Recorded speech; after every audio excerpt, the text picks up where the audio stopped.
Well, I'm in London's Canary Wharf, and it's the first time I've been in London for many years. And living in the Georgian city of Bath, I can tell you this is culture shock for me. And I am an innovator. I design furniture, and I don't know how I've kept going for so long, because when I come here and I see this exciting skyline, and I'm with my Spanish friend Candy, who very kindly put me up in a hotel last night, I'm right in the centre of very exciting development in Britain. I mean, London, major international world capital. And these buildings are well built. And my friend tells me, I should know, but I don't know, that they are actually British designed. I mean, yes, we've used foreign workers to build them, because I assume that they would be Japanese architects, American architects. A lot of the skyline here has been put up in the last 3 or 4 years or so. But I have a great admiration for our most innovative architects. You know, they shape the way we feel, the environment we create. People take it for granted, but it affects the senses. People like me fill the spaces that these architects create in the first place. Get a feel of quality here. I really feel at home here. You say all this is very, very recent. Oh yes, when we come in 2003, no, only few buildings in Canary Wharf. The majority of the buildings, they are new. Very sophisticated buildings when they finish. They're gorgeous. They look beautiful when they finish, really. Like that one over there, Yeah, look at that. yeah. That is look like a sculpture. Yeah, it's hard to get over the feeling of excitement and optimism of these buildings. As my friend says, they're very sophisticated, but they're sophisticated in a visually simple way, and that's the trick. And this is where historically we fall down. We plaster decoration on everything in Britain, you know, especially furniture design is a mishmash. A lot of it. That's why personally I'm inspired by Italian and Scandinavian furniture design. But here you see these very bold monolithic statements, but it's the detail that makes them interesting.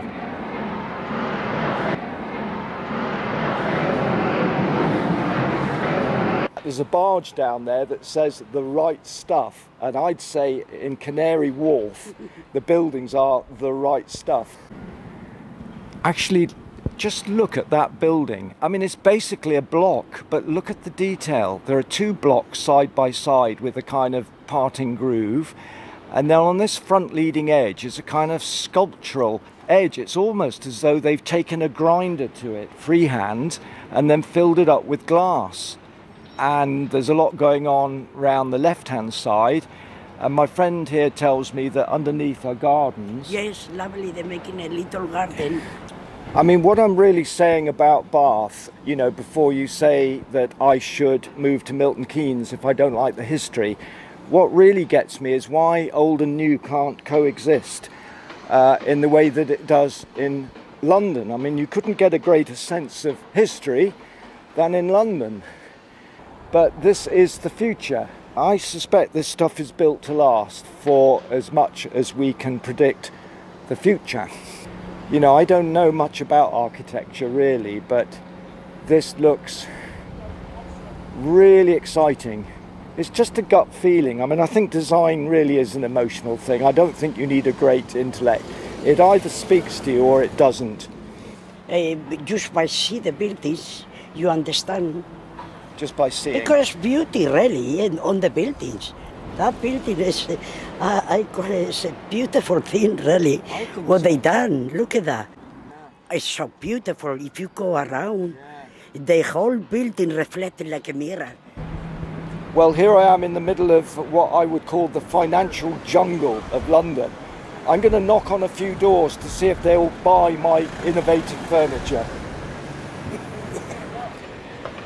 Well, I always wanted to be an architect, but I didn't have the academic qualifications. But you know, in a way, I've enjoyed far more creative freedom being a furniture designer maker. And I say designer maker because an architect doesn't build what he designs.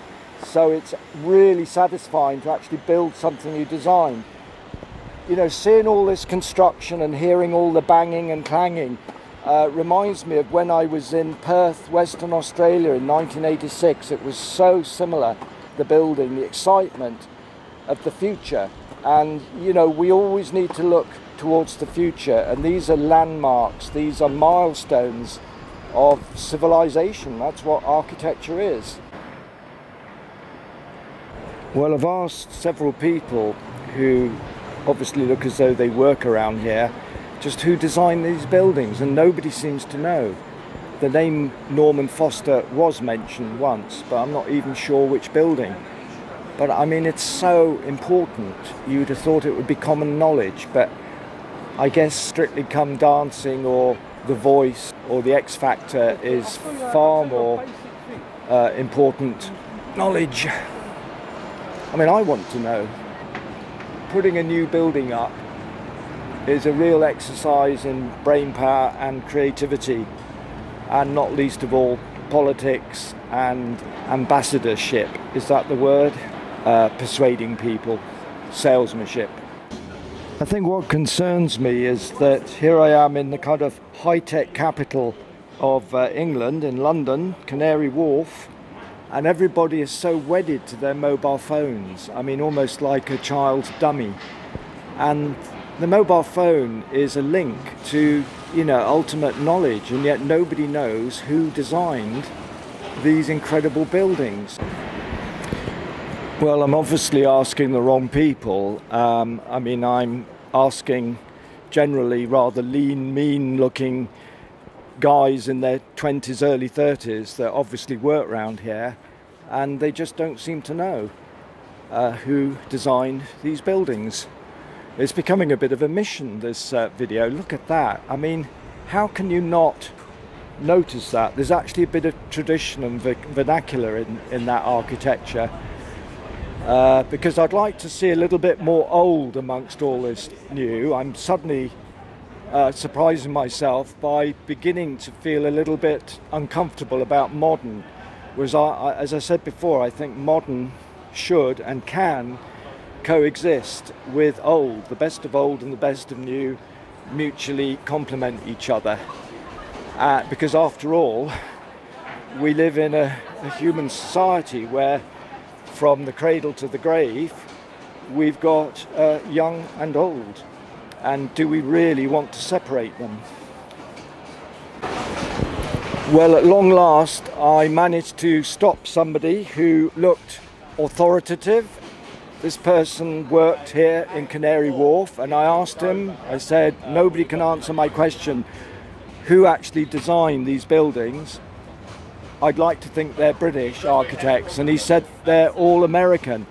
So I'm, having had my hopes raised, feel rather disappointed. So we have some of the finest architects in the world in Britain, and I assume that Canary Wharf would be a platform for this creativity. And maybe I'm ignorant, maybe I haven't got the correct facts, that there are quite a few prominent British architects, or even some up-and-coming British architects here. Well, I must admit, I've got a little bit emotional being a creative person, but it is slightly disappointing, and suddenly I'm aware that, oh, I'm being an extremist nationalist here, I'm being too patriotic. You know, you could ask the question, why the hell should it be British design? So I just want to explain myself that my particular angle on this, and I've had 50 years of professional working life, is that as a British creative, I feel that we don't value our own people.